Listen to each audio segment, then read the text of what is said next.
Salut les makers, c'est Nebran, j'espère que vous allez bien. Je suis heureux de vous retrouver aujourd'hui pour un nouvel épisode et bien sûr un nouveau giveaway. C'est parti.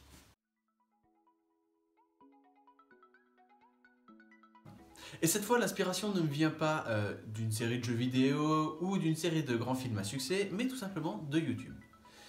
Il y a environ 2 semaines, le Dr Nozman, un grand youtubeur que vous connaissez sans doute, a sorti une vidéo dans laquelle il présente différents objets un petit peu insolites. J'adore ce genre de vidéos, franchement, généralement il nous montre des trucs qui sont quand même assez dingues. Et là, dans cette vidéo, il nous a présenté un Cryptex, qui est un casse-tête inspiré du film Da Vinci Code, enfin d'après ce que j'ai compris. Et cet objet est juste génial. Si vous voulez, c'est un espèce de... Vous avez 2 tubes qui rentrent l'un dans l'autre et le tout est verrouillé par un espèce de cadenas à code. Avec 5 roues avec des lettres dessus. Et pour l'ouvrir, vous devez évidemment rentrer la bonne combinaison de lettres. Alors, rien que sur le principe, cet objet est déjà génial. Mais en plus, le design de cet objet est juste magnifique. Franchement, j'adore ce type d'objet, donc forcément, quand j'ai vu ça, j'ai dit, il faut que je l'achète. Donc je suis allé sur Amazon dans le lien qu'il donnait, et quand j'ai vu le prix, j'ai dit, il faut que je l'imprime. Timelapse. Et par chance, sur Thingiverse, il y a un excellent modèle, une très bonne réplique du Cryptex original du film. Je vous mets le lien dans la description. Franchement, il est génial. Il est super bien fait, bien réaliste, et en plus, le code que l'on peut mettre dessus est customisable. Ce qui fait qu'on peut mettre n'importe quel code. Bon, il y a quand même quelques petits défauts sur ce modèle, enfin un en particulier, mais je vais revenir dessus tout à l'heure. Et c'est fini. Bien, donc voilà comment se présente le Cryptex. Donc vous avez les parties principales. Donc ici, le tube extérieur sur lequel va venir se mettre les différents trous avec les lettres.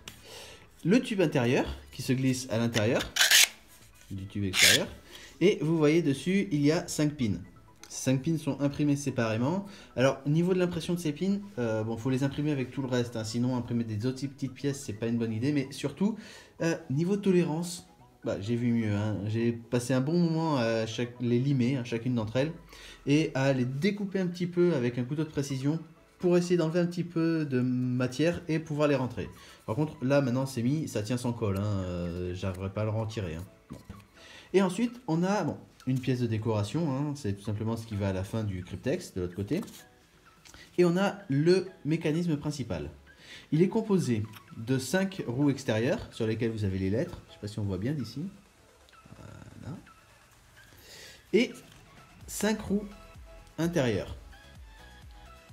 Donc les 5 roues extérieures sont identiques, les 5 roues intérieures sont identiques également.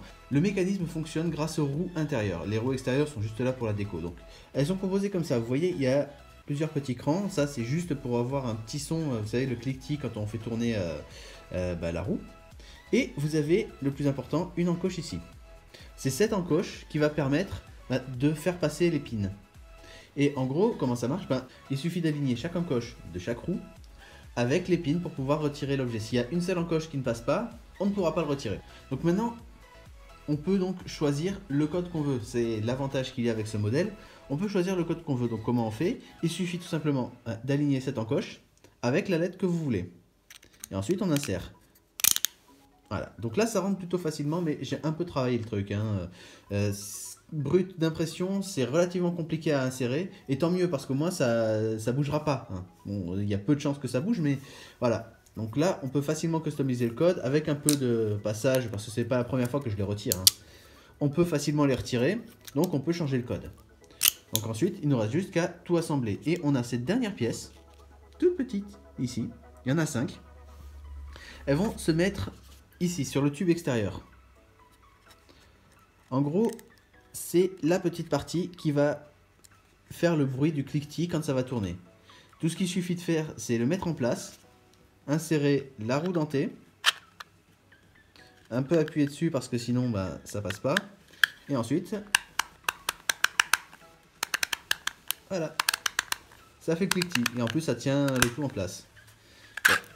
Pour bien faire, il faudrait tout coller, et on arrive donc au problème de ce modèle, c'est qu'une fois qu'on a choisi le code, qu'on a tout mis correctement, qu'on a tout assemblé, bien, le problème, c'est qu'il faut coller cette partie à la fin du tube. Ce qui veut dire qu'une fois que le code est fait, eh bien, on ne peut plus changer de code.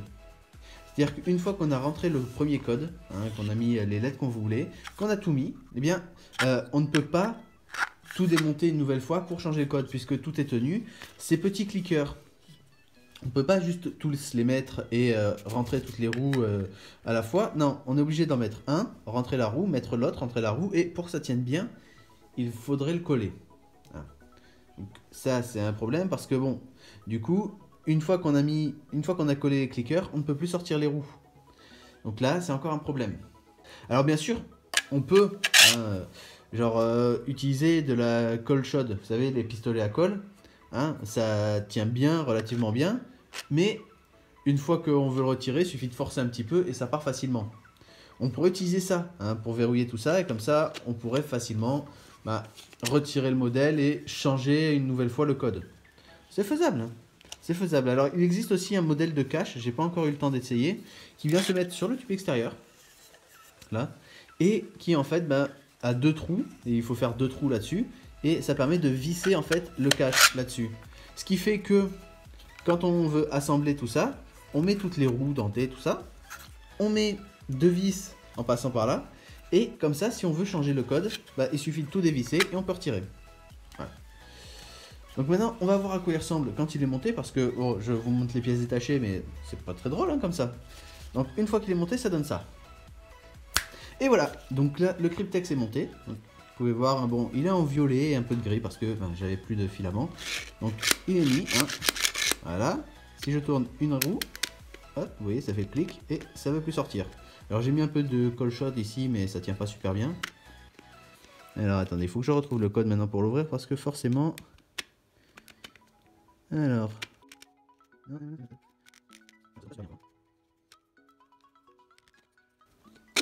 Voilà, ça sort. C'est un peu galère, mais ça sort. Voilà. Bien. Donc évidemment, puisque je vais le faire gagner à l'un d'entre vous, je vais pas vous l'envoyer comme ça. Il est sympa en violet et gris, mais franchement, on peut faire mieux. Ce que je vais faire, c'est un peu de post-production. Et comme c'est pas le seul modèle que j'ai imprimé, j'en ai imprimé 2 pour l'instant de Cryptex, parce que j'en veux un moi aussi, il n'y a pas de raison. Donc comme j'en ai imprimé 2, un comme ça et un en PLA bronze directement, je vais essayer 2 types de post-production différentes, enfin pas vraiment différentes, mais celui-là, bon comme d'habitude, primaire plus peinture bronze sur toute la surface, puis ensuite détail en noir. Et l'autre, comme c'est un PLA bronze directement, je vais voir si en mettant juste du primaire, puis un léger coup de PLA de peinture bronze à certains endroits, histoire que ce soit pas trop égal de chaque côté. Vous savez, pour faire quelque chose d'un petit peu peut-être vieilli, enfin je sais pas du tout ce que ça va donner, mais en tout cas pour donner un petit aspect un petit peu vieilli, manipulé, tout ça, et ensuite les détails en noir bien sûr, je verrai ce que ça va donner, je vous enverrai le plus classe, de toute façon à mon avis je vais en imprimer d'autres parce que c'est vraiment génial, j'adore ce genre de petit objet, ne serait-ce que pour de la déco c'est sympa, franchement le principe est génial et à offrir, c'est pas mal. Et voilà, donc c'est tout pour cette vidéo. J'espère que ça vous a plu, j'espère que ce modèle vous intéresse. Comme d'habitude, je vous mets le lien pour participer dans la description. Tout ce que vous avez à faire, c'est vous abonner à la chaîne et regarder une vidéo. N'hésitez pas à participer. Bon, cette fois, il n'y a qu'un seul gagnant parce que je peux pas tous les jours faire des giveaways à 3 gagnants. Ça va finir par me coûter cher en frais d'envoi. Donc, d'ici 2 semaines, j'aurai fini la post-production là-dessus. Et vous verrez les photos sans doute sur Twitter ou sur le forum lesimprimantes3d.fr également. Quant à moi, il ne me reste plus qu'à vous souhaiter de bonnes fêtes. Et je vous dis à très vite pour une prochaine vidéo. Ciao. Et...